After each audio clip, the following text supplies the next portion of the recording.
Hello. I don't know. Am I saying hello to you, Lewis? That seems rather I odd. think so. Hello, Lewis. Hello to me. I'm Emily Winter, and I am your mother. Really? I'm also I'm also an actor at Dundee Rep What a wonderful place it is. and in Uh, theatre. I am Lewis Winterpetrie, and I am your son. I'm also a recent graduate from the Royal Conservatoire of Scotland. Yay! Mm. Excellent.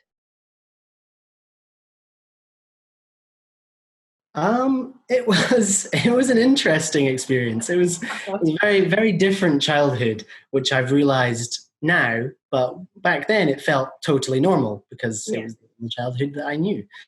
Um, it was kind of just the craziest thing, just being in like sitting in rehearsals and like watching you being different people every day, and well, not every Yeah. day, but just changing from time to time, and different accents and different hair colors, and just the craziest experience watching my mum being different people. Yeah. It was an interesting one. Do you remember sitting in on rehearsals? Yeah, really vividly. Like it's pretty much the only memories I have of being a kid because I have such a terrible memory of that time. I have like flashes of like I remember being in Peer Gynt rehearsals.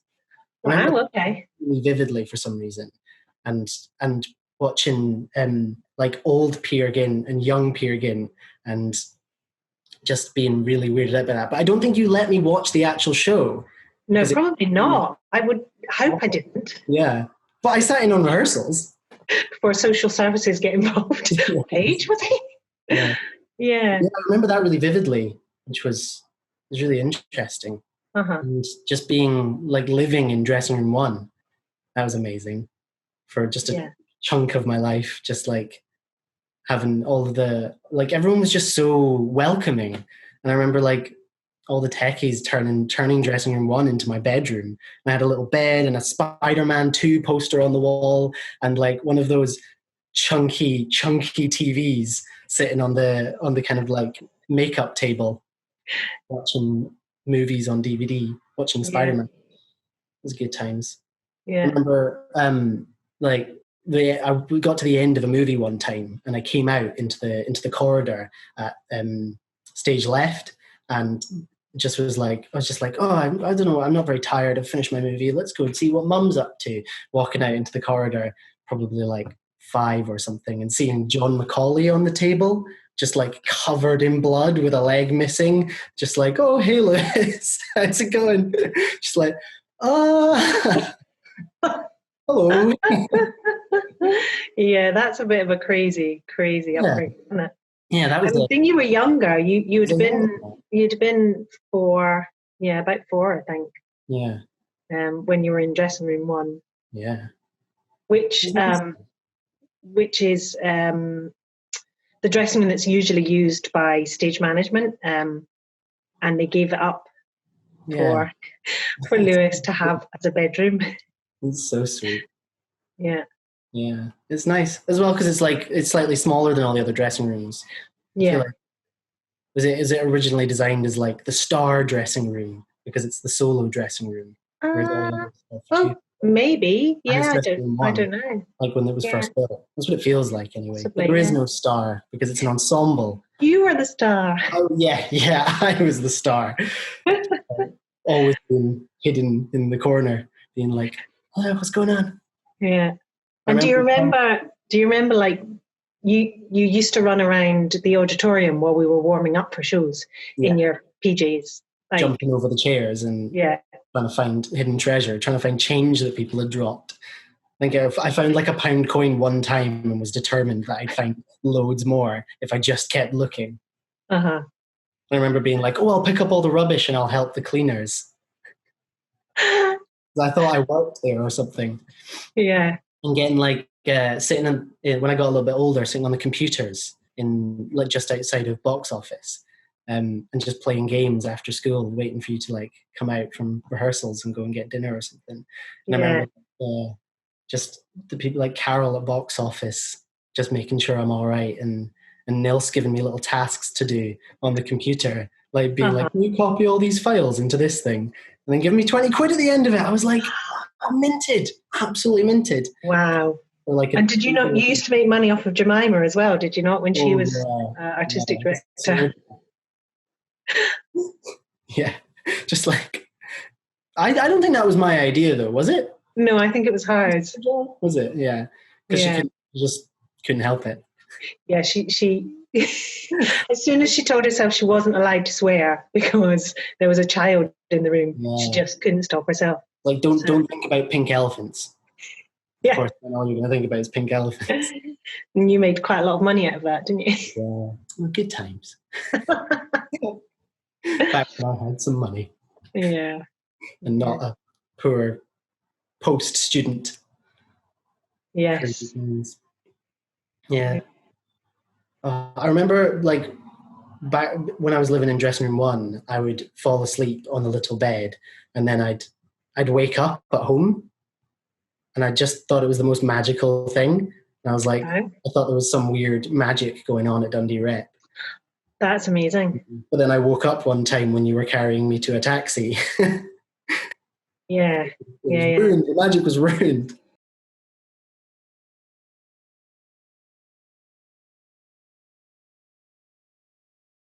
It was wonderful and tricky at the same time, because it actually was only a short period of time that I didn't have a childminder for. That you were in dressing room 1, but it did. I mean, it was, in some ways it was brilliant because it was lovely to have you there and be part of everything, and just remembering the joy of seeing you running around and everyone helping out, and it was like you had this big extended family, which was lovely. And they all seemed to really enjoy it as well, and anyone who wasn't on stage at any particular moment was always keeping an eye out and checking that you were okay, and that was all great. But then of course the other side of it is, you as an adult, you're constantly thinking, you've got your mind in two places because you're trying to do your job, but you're constantly thinking, is your child all right, and is everything okay? And so it's a little bit stressful, and also, I mean, I don't know if you'll remember this. Do you remember coming into rehearsals for Cabaret?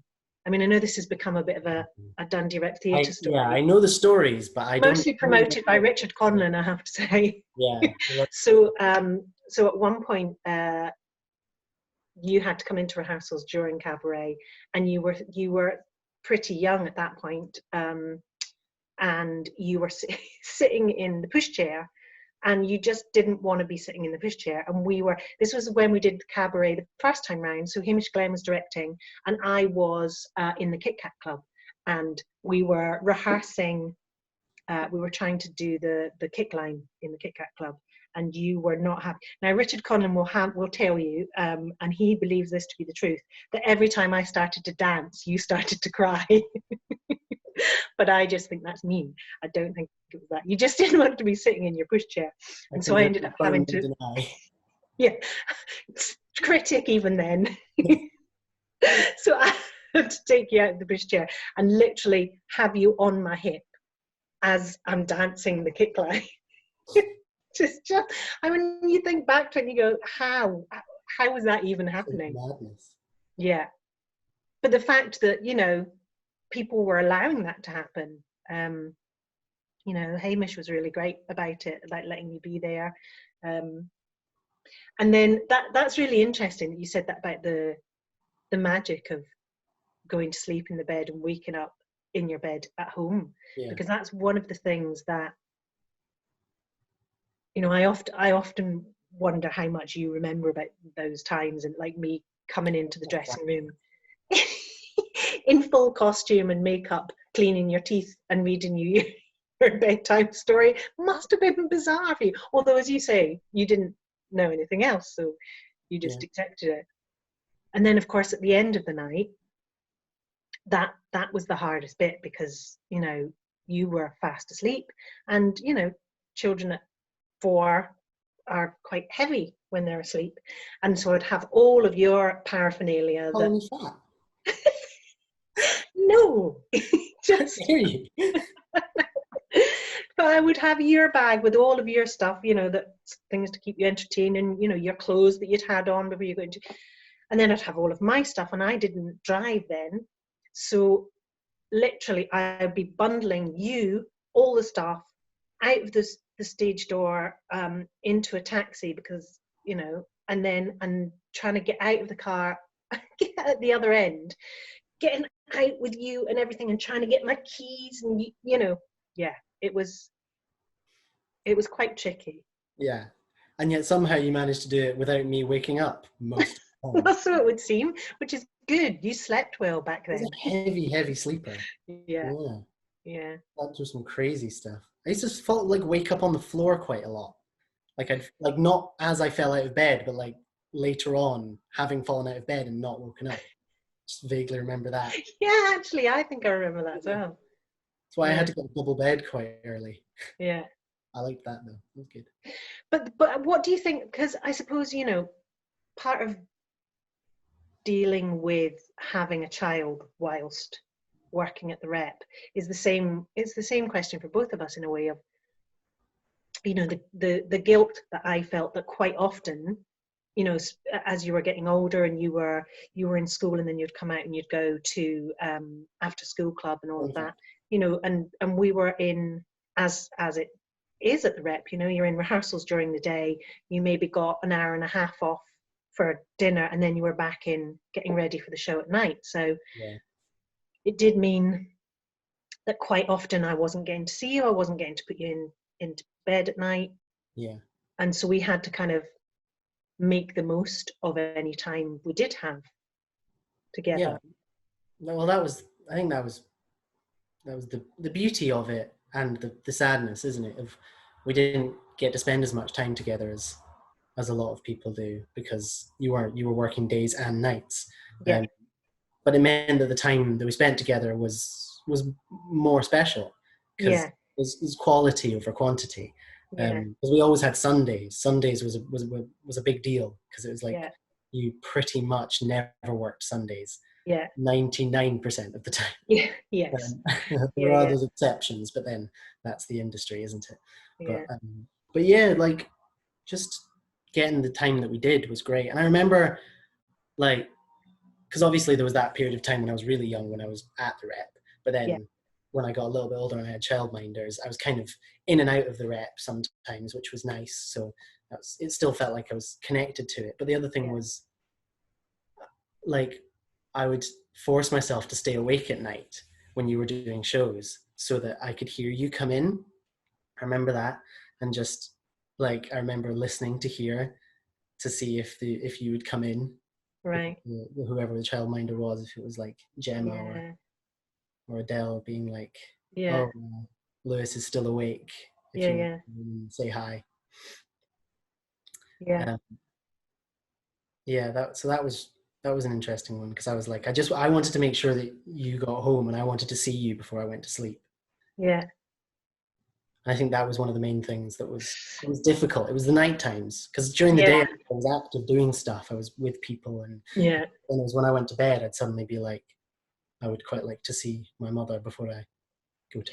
I remember as well. You used to get cross sometimes because I used to have my hair so many different colors and so many Yeah, I was going to mention. styles and everything. I used to get really cross when I suddenly would come back, you know, having had blonde hair the week before, suddenly I'm dark haired, you know. Yeah, when you turned up to pick me up, I'd be like, "What? Who are you? Yeah, yeah. Go away! Who's this woman?" Or like I remember one of the weirdest ones was when you were Welsh for like a month. You were doing Cora, and you were worried if you stopped doing the accent, you would lose it. So you would just keep the accent on all the time. So we'd be like on a day trip to Broughty Ferry, and you were just Welsh the entire day. Just the weirdest. My mum is 100 different people.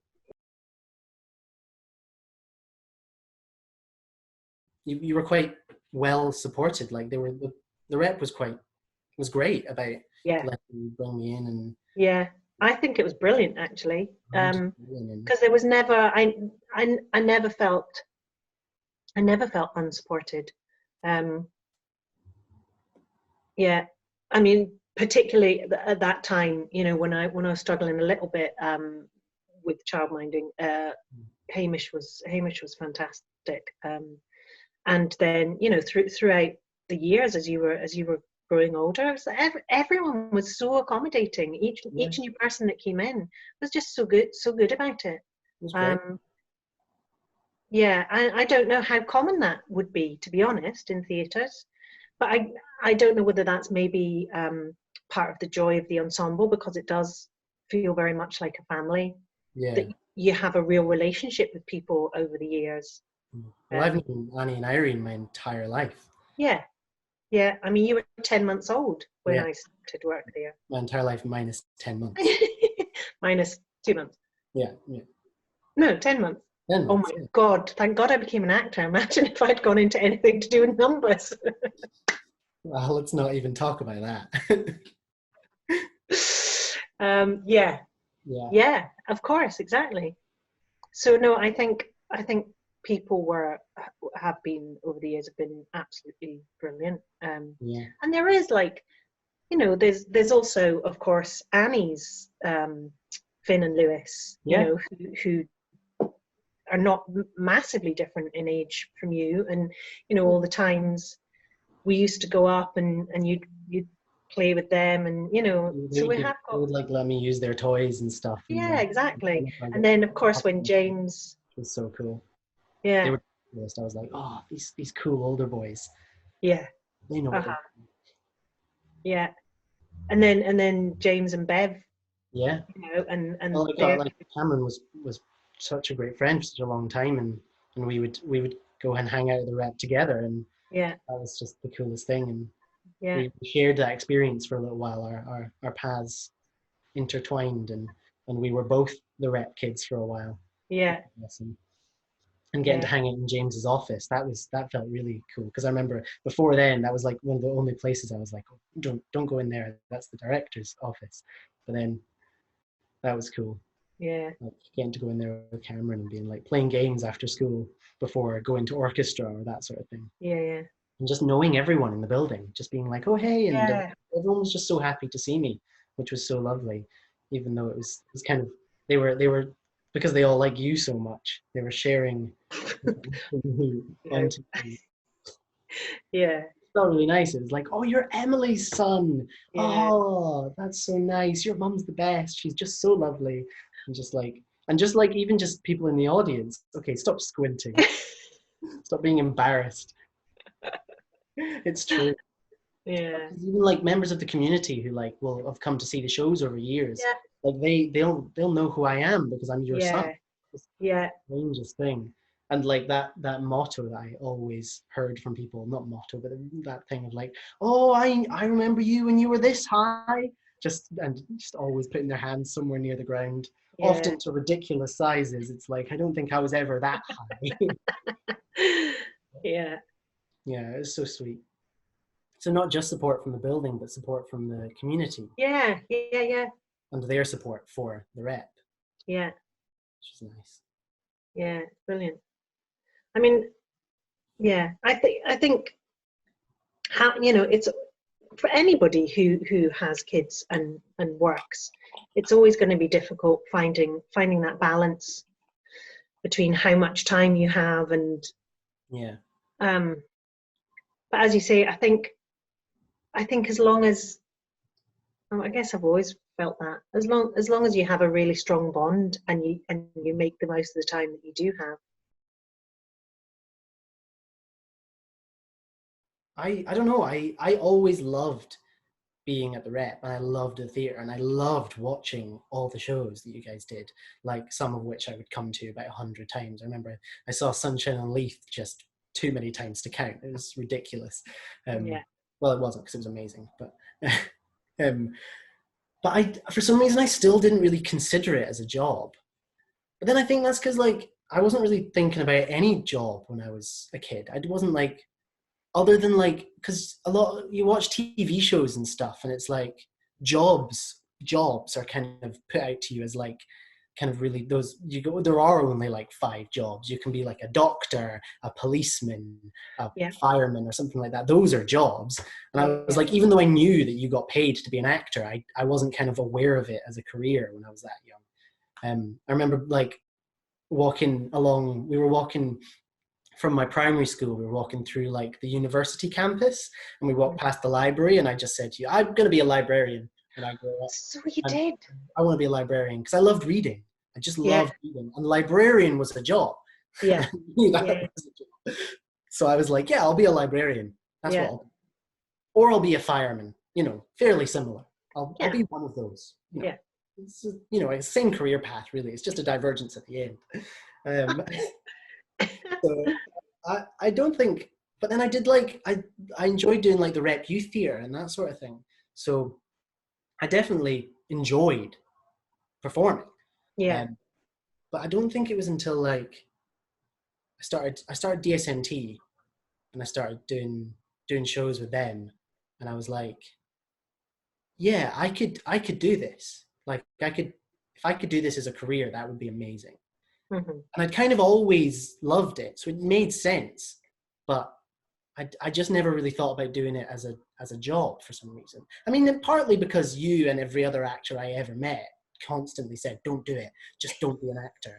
Okay, just don't do it." Coming into the dressing room being like, "Oh, are you enjoying the show? Yeah, I'm loving it. Don't be an actor." Yeah. Which was a kind of slight deterrent, but it didn't work because I am an actor now. Yeah. But yeah, You were always into your music as well. Huh?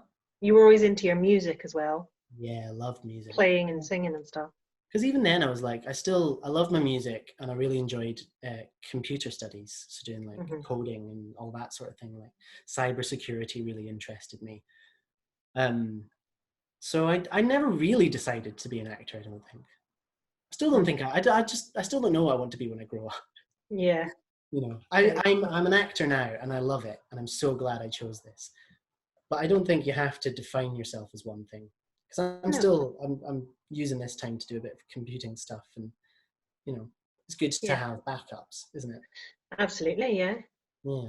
But yeah, I think it was always there in the back of my mind as a thing that I loved. And when I realized I could do it as a job, I decided I'd do it. And it was kind of, I remember having a conversation with you, and you were like, well, let's see, like, why don't you audition for places and see how it goes? And if it goes well, then we'll say yes. But let's you know, don't commit to it until you really know that that's what you want to do. And it was, and I auditioned, and it went really well, and I got into RCS. Yeah. And the rest is history. As they say. Yeah. As they say. Yeah. How about yourself? When did you decide to be an actor? Quite similar to you. I don't think I ever did decide to be an actor.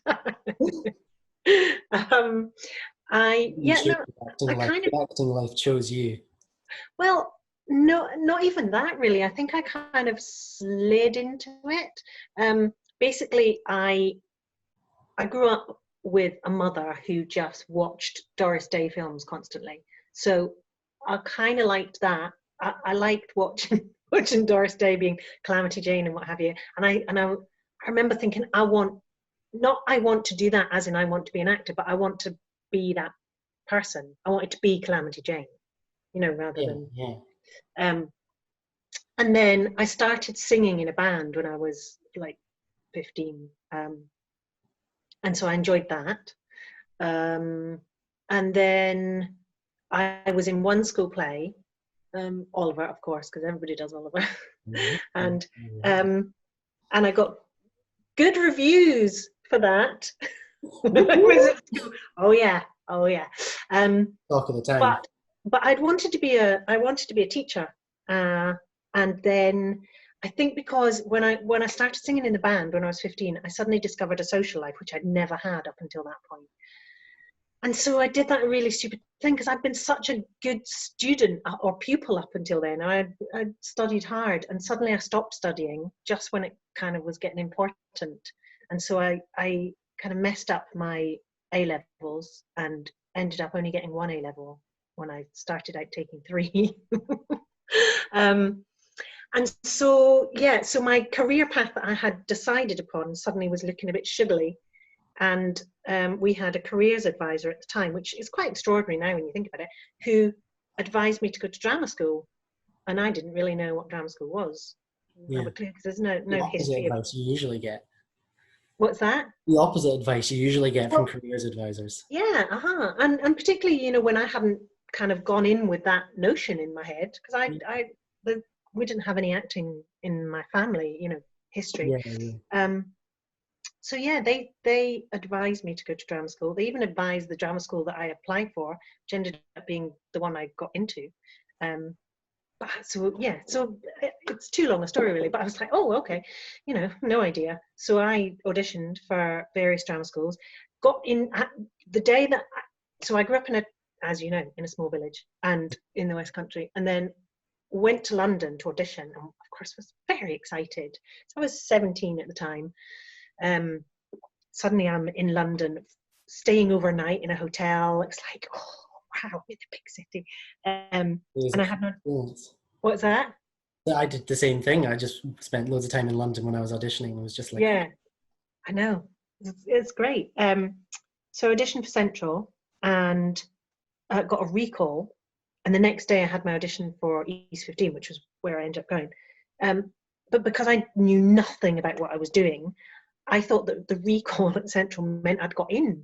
So I went along to East 15 without a care in the world, really, like, I'm into Central. So, and East 15 was a whole kind of day of improvisation and workshops and stuff, which was great fun. And I had a ball and didn't get into Central and got into East 15, which, yeah.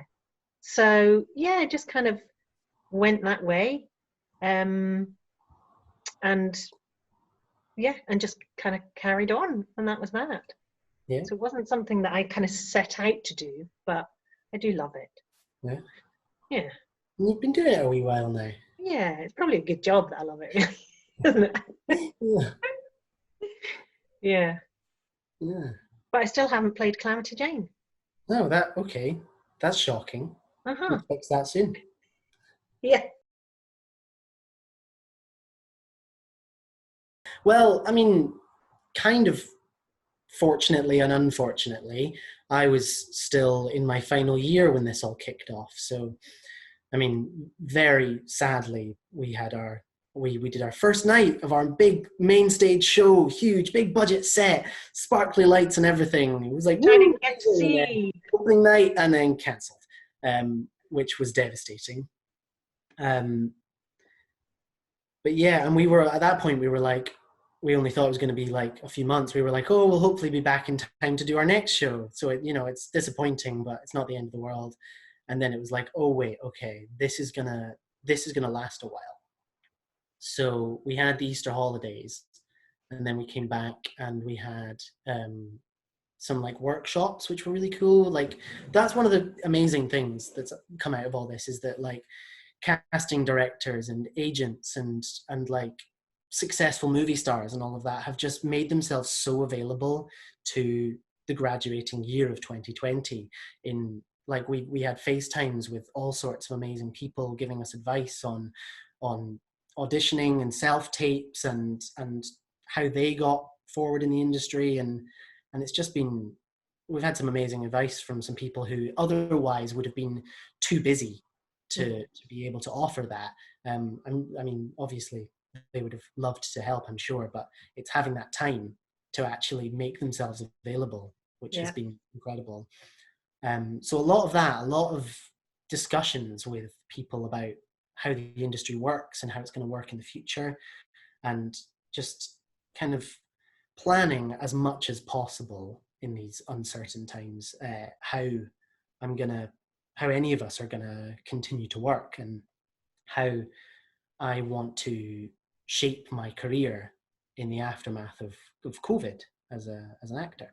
Mm-hmm. And then we started rehearsals for The Baker's Wife, which was bittersweet. It was amazing having something to do Mm-hmm. because it would have been difficult immediately going from full-time rehearsals, that intense adrenaline rush of like opening a show, tech week, first night, and then just immediately not having anything for like almost a year now, well, like 8 months or something. It's shocking. So we had Baker's Wife rehearsals over Zoom, which was its own stress. but it was, at least it was a creative outlet, and it was amazing exploring those characters and getting to continue to work as a class, because these are people that I've spent 3 years with, who are like almost family to me, and Mhm. and suddenly not being able to see them without getting to say goodbye was was kind of traumatizing. It was really hard, but it was nice to have that kind of outlet of we would have rehearsals, so we were kind of organized into seeing each other, because despite all wanting to see each other, it's like trying to organize an event is like herding cats. So it Yeah. was good having like a solid time that we were all working together creatively, and we could also have discussions, and the staff at RCS were very supportive, which was nice. So that was most of the creativity. We created an online musical of Baker's Wife that was adapted and rewritten by Paul, which was really interesting, because it was kind of a totally different show, but we got permission from Stephen Schwartz to do it, which was the weirdest thing. Yeah. And he even introduced us for our graduation video, which was really nice. Yeah. And since then, I've just kind of been trying out stuff. I taught myself how to play guitar. I kind of have tried out some different monologues, filming myself, seeing how it goes. A few auditions for things that may or may not happen, because let's see how things go. But yeah, just finding things, writing some stuff, chatting with friends about maybe putting on a show sometime. Yeah. Early doors stuff, but Mhm. that's all you can do at the moment. Yeah. Yeah. How about yourself? um, yeah. Well, yeah, early days, when obviously rehearsals for Measure got cancelled. Well, the whole thing got cancelled. Yeah, Um, yeah, and I think at the beginning there was that kind of rush to go. Okay, what can we do? We need to do something, and yeah. um, A response. yeah, and like you say, you didn't know how long it was going to last, so there Yeah, was a kind of rush of energy because it felt like, well, this is new. This is, how do we deal with this? And it yeah, could have maybe been quite nice to have like a little bit of time out and do whatever with that, and then come back. And then we slowly realised that wasn't really going to yeah. happen. But I came up with the crazy idea of writing a murder mystery. So I did it, and Good commitment. pers- Good commitment. well, yeah, So I did it. um, persuaded the rest of the ensemble, and our lovely graduates, to join in and be part of that, which everyone has been so generous with their time, so generous. And I have to say, it's kind of been a bit of a lifesaver for me, because it has been, like you say, something to focus on, and an outlet, and it's also meant that I've had to learn a lot of new skills, because I'm not a writer. So I've been writing, and Leah has been doing an awful lot of the editing from the beginning, and doing an absolutely brilliant job. Mhm. Um, but it started to kind of pile up, so I began helping out with editing as well. So that's another new skill, and had to do some kind of Photoshop stuff. So that's another new skill, and yes. So I've been there for some of the phone calls, like, trying to figure this thing out. It's yeah, and then you manage it, and it crazy. just looks awesome.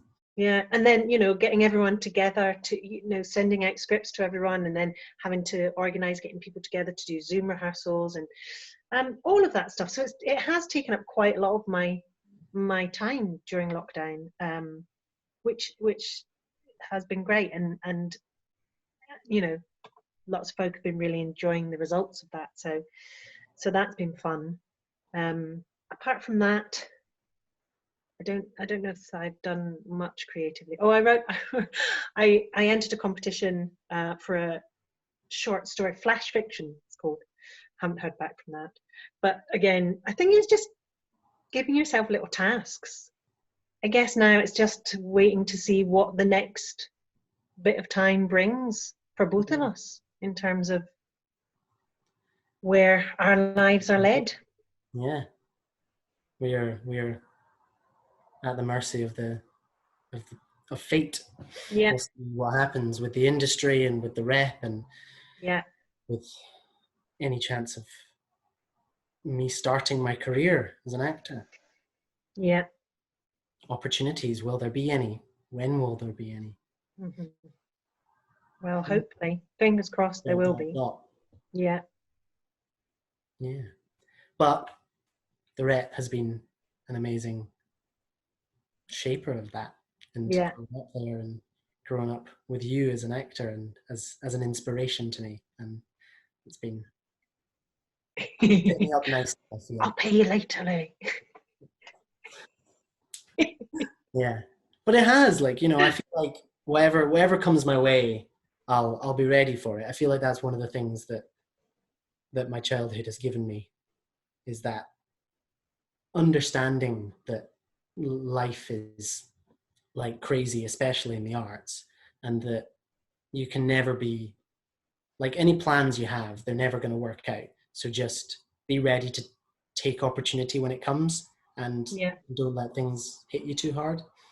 So I think Well that done. you and my childhood at the theatre have prepared me for these crazy times, and we'll see Great. what happens on the other end. Yeah.